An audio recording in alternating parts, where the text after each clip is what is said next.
Hello, Tim from Fair Play Now on the 8th of July 2021. And well, looks like England are in the final of a major football tournament for the first time since 1966. Well, who would have thought it? Now, I didn't watch the match last night, and I said a few videos ago that I'm not too interested in this football tournament because there's more sort of major things to worry about.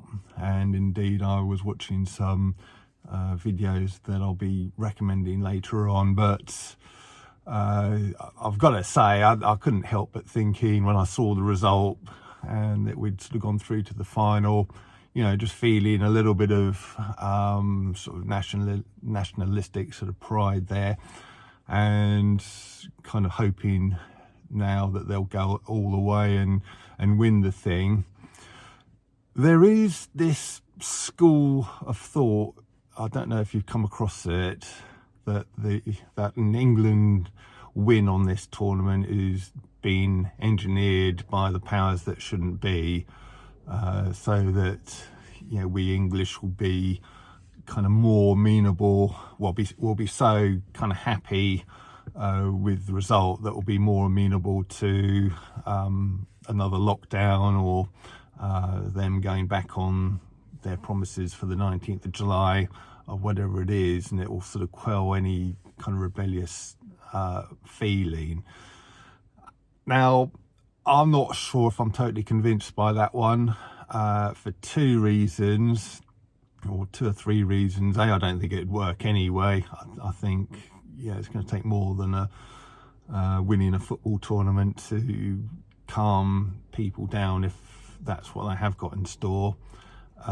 Secondly, it might work for England, but what about all the other countries? You know, the Italians, for instance, if we were to beat them, we might be happy, but they won't be. And I'm presuming they're planning lockdown for all countries. So that's probably the most major reason why I don't really buy the whole thing. And also the third reason is it's very, very difficult, if not impossible, to fix the result of these, the final result in one of these football competitions or tournaments. Purely and simply because you've got to remember that all these guys, they're sort of eager young men, sort of with a lot of nationalistic pride, and you'd have thought that, you know, let's say if one of the Danish guys last night or one of the Italian guys on Sunday night manages to get himself into a position where he's got an open goal, he's not going to be able to resist poking it into the net, is he?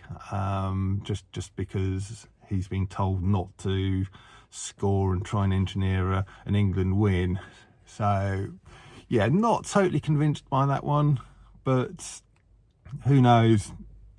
You know, we've all been through so much in the last 18 months that, you know, anything could be possible, but we shall see.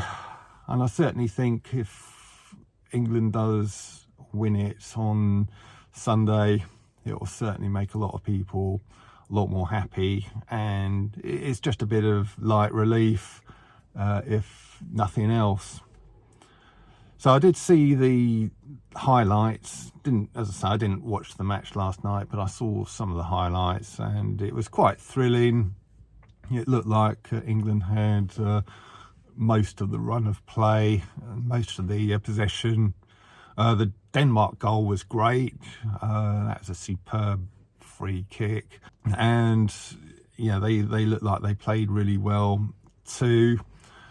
Especially the goalkeeper, the Danish goalkeeper, sort of kept out many sort of balls that looked like they're going in, so he did fantastically well.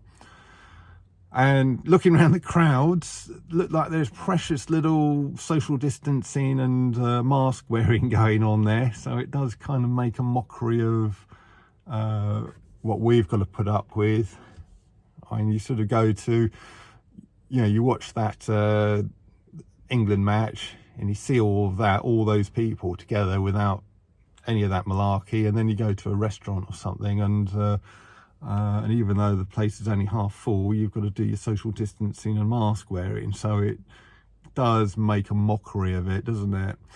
And I've just been to Screwfix just to pick up a few bits for a job I've got on this afternoon, and I go into these places without that business, have been for months, and whereas normally I go into Screwfix and I'm literally the only one without one of those things on, I was in there this morning, as I say, picking up these bits, and I looked across at this other guy in there, and he wasn't there with one of those on either. So it kind of makes you wonder if he perhaps, well, he might be one of us, who knows, but it does make you wonder if he kind of just watched the England match last night and thought, you know what, none of that lot of wearing masks, social distancing, so why should I? And maybe it's woken up a few people. So if nothing else, you know, even if you don't like football and you're not really interested in England and what they do on Sunday night, which I think is when the final is, yeah, I'm pretty sure it's Sunday, you know, I think there's going to be a couple of positives. It's going to sort of, you know, sort of lighten people's mood a little bit, make people a bit more, you know, a little bit of more of a feel-good feeling in the country, which can only be a good thing after so many months of negativity. And if it wakes a few more people up and sort of makes them think, well, why are we bothering with all of that? It can only be a good thing. I'll be back later. Tim from Fair Play Now. Thanks for watching.